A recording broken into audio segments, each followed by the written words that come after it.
हरे कृष्णा। एक बार नारद जी भगवान श्री कृष्ण के पास जाते हैं और भगवान श्री कृष्ण से कहते हैं कि प्रभु आपका हृदय बहुत कठोर है। तो कृष्ण पूछते हैं नारद क्या हुआ। तो नारद जी कहते हैं कि हे भगवान, ये इतने सारे जीव इतने सारे कष्ट भोग रहे हैं, आप इनको अपने पास बुलाते क्यों नहीं। भगवान श्री कृष्ण ने कहा कि नारद, मैं तो बुलाना चाहता हूँ मगर ये लोग आते ही नहीं हैं। तो नारद जी बोले कि भगवान ऐसा हो सकता है क्या, आप बुलाओ और कोई आपके पास ना आए। तो भगवान श्री कृष्ण ने कहा कि नारद, आज से ये सेवा तुम ले लो, तुम जिसको भी मेरे पास लाओगे मैं सबको स्वीकार कर लूँगा। तो नारद जी प्रसन्न हो गए और नारद जी गए एक बालक के पास। उससे वो बालक खेल रहा था, उससे कहा कि बेटा चलो भगवान के धाम चलते हैं, वहाँ पर कोई कष्ट नहीं है, वहाँ पर बहुत आनंद ही आनंद है, वहाँ चलते हैं। तो बालक बोला कि नारद जी, अभी मेरे माता पिता घर पर नहीं हैं, वो आ जाएं तो फिर मैं चलूँगा। नारद जी वापस आ गए। कुछ समय बाद नारद जी फिर उस बालक के पास जाते हैं। तो फिर उसको नारद जी यही बात बोलते हैं कि चलो भगवान के धाम चलते हैं, वहाँ किसी प्रकार का कोई कष्ट नहीं है, वहाँ पर आनंद ही आनंद है। तो बालक कहता है कि नारद जी, अभी मेरे फाइनल एग्ज़ाम के पेपर चल रहे हैं, ये एग्ज़ाम दे दूँ फिर मैं आपके साथ पक्का चलूँगा। नारद जी फिर वापस आ जाते हैं। फिर कुछ समय के बाद दोबारा फिर से तीसरी बार जाते हैं, फिर वही बात दोहराते हैं कि चलो भगवान के धाम चलेंगे, भगवान ने बुलाया है। तो बालक कहता है कि नारद जी, अभी मैं कुछ नौकरी वगैरह कर लूँ, कुछ धन कमा लूँ, मेरे माता पिता हैं, इनके जीवन यापन के लिए कुछ कर लूँ, फिर मैं आपके साथ चलता हूँ। नारद जी फिर वापस आ जाते हैं। फिर कुछ समय के बाद जाते हैं नारद जी, फिर उसको बोलते हैं कि चलो भगवान के धाम वापस। तो कहता है कि शादी हो गई है तो अभी जिम्मेदारियां बढ़ गई हैं, थोड़ी इन जिम्मेदारियों से निवृत्त हो जाऊं, थोड़ी इन जिम्मेदारियों को निभा लूं, उसके बाद आपके साथ में पक्का चलूँगा।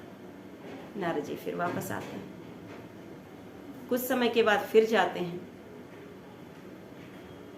तो अब तक उस जो छोटा बालक था, अब उसकी शादी हो गई, उसके पोते हो गए, पोते छोटे छोटे बच्चे परिवार में हैं, वो वृद्धावस्था में आ गया है। कहता है कि अभी तो ये बच्चे छोटे हैं, इनके माता पिता ऑफिस जाते हैं, जॉब करते हैं, तो मेरे ऊपर इनकी देखभाल का जो है कार्य है, मैं इनकी थोड़ा इनका पालन पोषण कर लूँ, इनकी देखभाल कर लूँ, फिर आपके साथ चलूँगा। नारद जी वापस आ जाते हैं। कुछ समय के बाद फिर नारद जी जाते हैं। तो नारद जी उस बूढ़े व्यक्ति को आवाज़ देते हैं, तो व्यक्ति कहीं दिखाई नहीं देता है।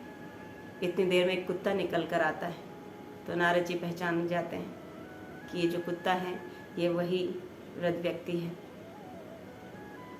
तो नारद जी यहाँ पर समझ जाते हैं कि सच में भगवान तो हर जीव को अपने पास बुलाना चाहते हैं, लेकिन ये जीव ही ऐसा है, मनुष्य ही ऐसा है कि जाना नहीं चाहता। इस भौतिक संसार में इतने कष्ट होने के बावजूद भी, इतने दुख सहने के बावजूद भी ये यही रहना चाहता है। तो हम सब का यही हाल है कि हम सब भगवान की भक्ति करना हमें बहुत कठिन लगता है।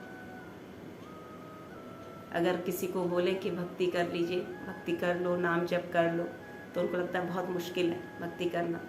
लेकिन इस भौतिक संसार में सरवाइव करना उनको बहुत आसान लगता है। जहाँ हर पल पल पर, जहाँ पर हर कदम कदम पर कष्ट हैं, हर कदम कदम पर दुख है, वहाँ जीवन जीना आसान लगता है। लेकिन भगवान की भक्ति में उनको डर लगता है, भगवान की भक्ति करने में। तो इन सभी दुखों से, इन सभी कष्टों से हम पार तभी पा पाएंगे जब हम भगवान के आश्रय में रहेंगे, जब हम भगवान का नाम जप करेंगे। अन्यथा हमारी कोई गति नहीं है। बार बार जन्म, बार बार मृत्यु, है ना। तो ऐसे ही 84 की फेर में, 84 लाख योनियों में हमें भटकना पड़ेगा। तो अच्छा है कि मनुष्य जीवन मिला है और भगवान के आश्रय में रहकर भगवान की भक्ति करें और मनुष्य जीवन को सफल बनाए। हरे कृष्णा।